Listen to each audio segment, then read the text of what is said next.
What's up, everybody? This is man Theo Wilson with African Diaspora News. Now, broadly speaking, issues in America that have to do with racism and injustice generally focus on black folks.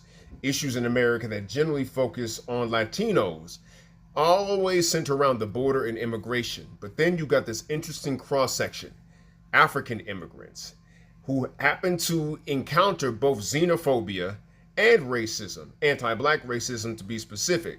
Now, historically speaking, black African immigrants have faced police brutality. Case in point, Amadou Diallo, 1999, 41 shots from the NYPD. NYPD also violating Abner Louima, a Haitian immigrant. You have somebody like Omar Jah here in Denver, who was killed by a white supremacist in 1997 just because he was black, right? But now under the Trump administration, you have African immigrants facing the kind of xenophobia that generally we think of as being focused at Latinos. And so what do? Well, if there's mass deportations and you got to send them back where they're from, you're going to need a partner on the African continent with the Trump administration that gets these folks back across the Atlantic Ocean. As of late, Ghana is the Trump administration's newest partner in accepting Africans who have been deported. Before them, it was South Sudan, Rwanda, and Eswatini. But what happened in Ghana and on the way to Ghana has the government of Ghana under the microscope for human rights abuses. So the story broke in the Detroit News that a group of 14 West Africans deported from the U.S. to Ghana have all been sent to their home countries of Nigeria and Gambia, a Ghanaian government spokesman said on Monday, as officials pushed back on criticism of the deportation, whose legality has been questioned by the lawyers of the deportees. Authorities in Ghana have defended accepting the deportees on humanitarian grounds. The 13 Nigerians and one Gambian, quote, have since left for their home countries, Felix Kwake Osofu, Ghana's Minister for Foreign Government Communications, told the Associated Press. Well, case closed, everything went well, right?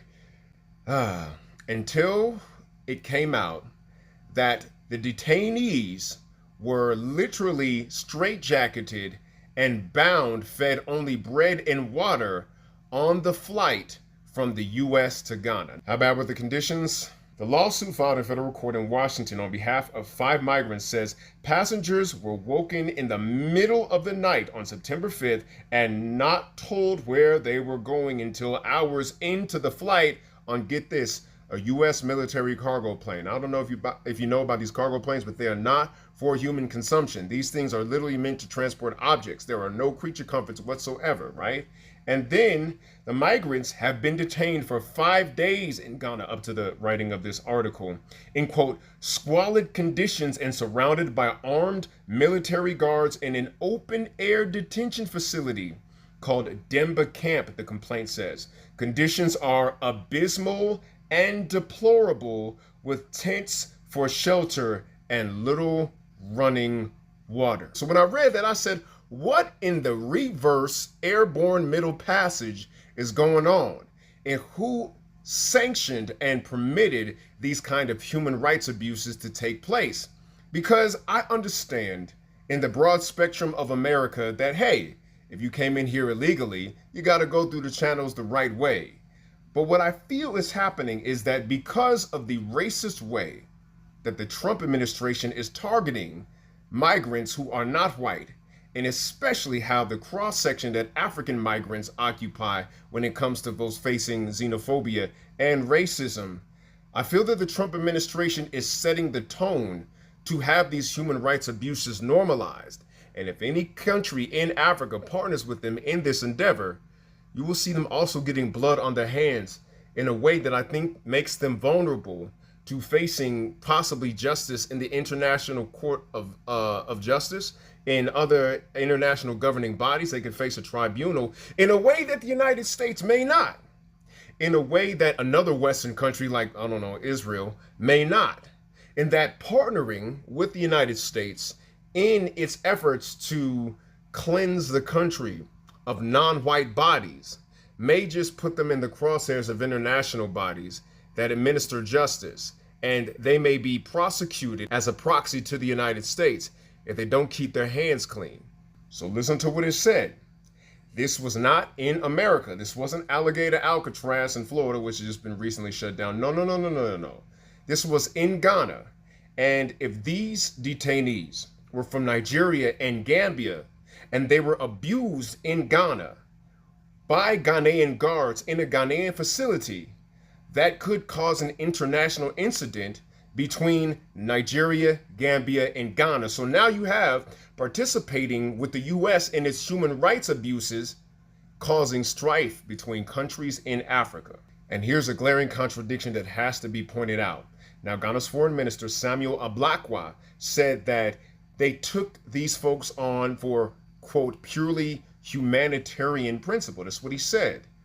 Nothing was humanitarian about the way that these migrants were treated, and there is no evidence that they were actually criminals. Well, some people would say, well, the crime was that they overstayed their visas or they were there illegally. But based on the fact that we have patterns here in America that even United States citizens have been picked up, we don't even know if they actually were people who were in violation of their visas, their stay, or anything like that. What we see here is the exporting of the brutality towards folks that are deemed less than human in America, and having Ghana and other people who are participating in this also practice that inhumanity towards our brothers and sisters in the diaspora.